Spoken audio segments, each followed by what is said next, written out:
Pondering God, Chapter 92. America, a mission field? America has been called the third or fourth largest mission field in the world. Some statistics say that only 17% of the population attend church on a regular basis. What happened? I've written several posts asking the question, what happened to the church? But is this an issue with the church not behaving in a certain way, or is this something else? Does church attendance tell the entire story? When I think of a mission field and the Great Commission given by Jesus, I think of those who never heard about Jesus and the task of bringing them the message of redemption. Is there anyone in America who hasn't heard about Jesus? I'm sure there's someone somewhere that might plead ignorance, but it must be a minority. After all, for years we were treated to the visual at all sporting events of the multicolored wig-wearing evangelist behind home plate or in the end zone with the boldly painted sign, John 3:16. If America is a mission field, the message must be different from the one being taken to the jungles of South America. Is this more a case of a people rejecting what they've heard versus never hearing it at all?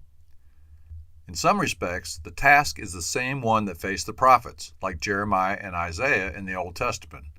Regarding their message, it was a calling of the people back to God, a people who had rejected their God and chased after others.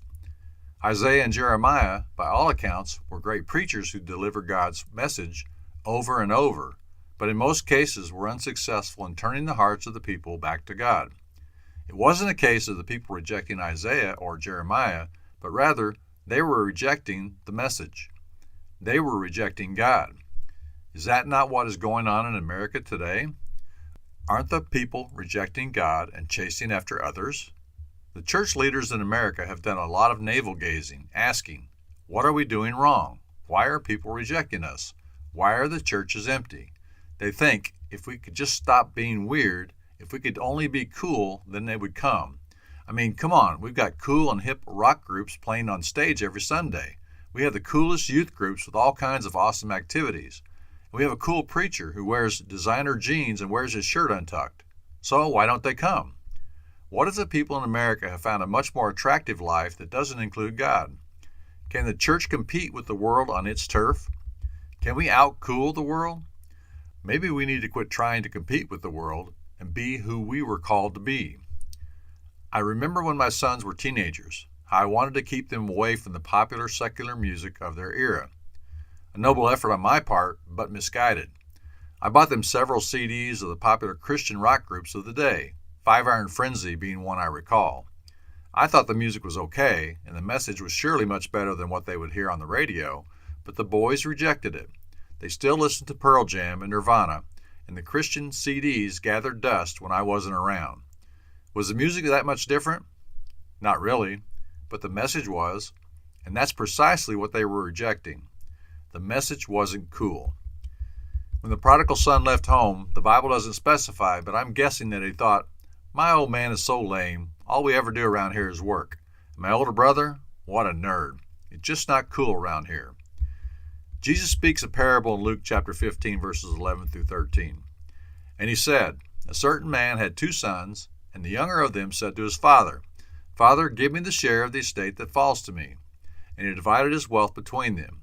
And not many days later, the younger son gathered everything together and went on a journey into a distant country. And there he squandered his estate with loose living.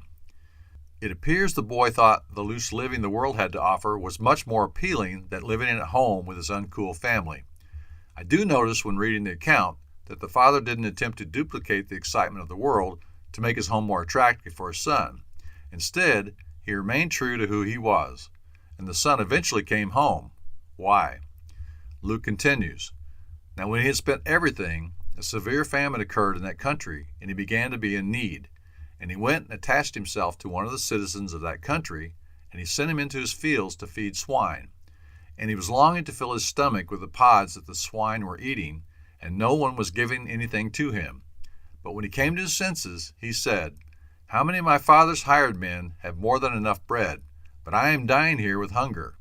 I will get up and go to my father, and will say to him, Father, I have sinned against heaven and in your sight. I am no longer worthy to be called your son. Make me as one of your hired men. and he got up and came to his father. The son came home because he had come to his senses. He realized that the life of the world wasn't what he had expected, and that the life at home was far better than he would admit.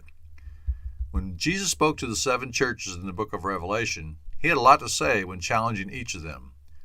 He said they were immoral and needed to repent, that they were practicing false teaching and needed to repent.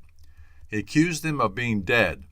To the church in Laodicea, which I think most closely resembles the church in America, he had this to say: I know your deeds, that you are neither cold nor hot.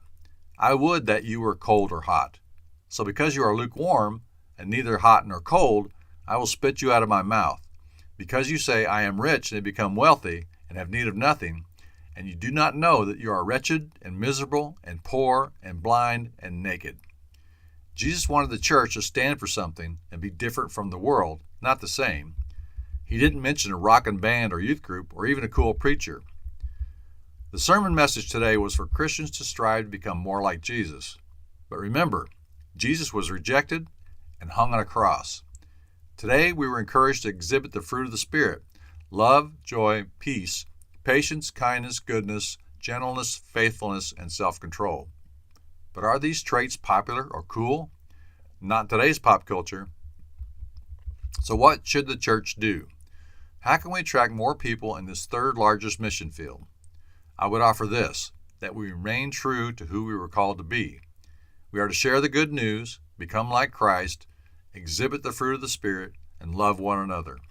We are to show mercy and compassion to those who are lost. We should tell the truth and stand for something.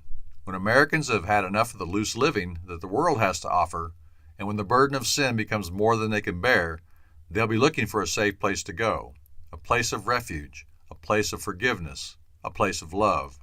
And God's church will welcome them when they come.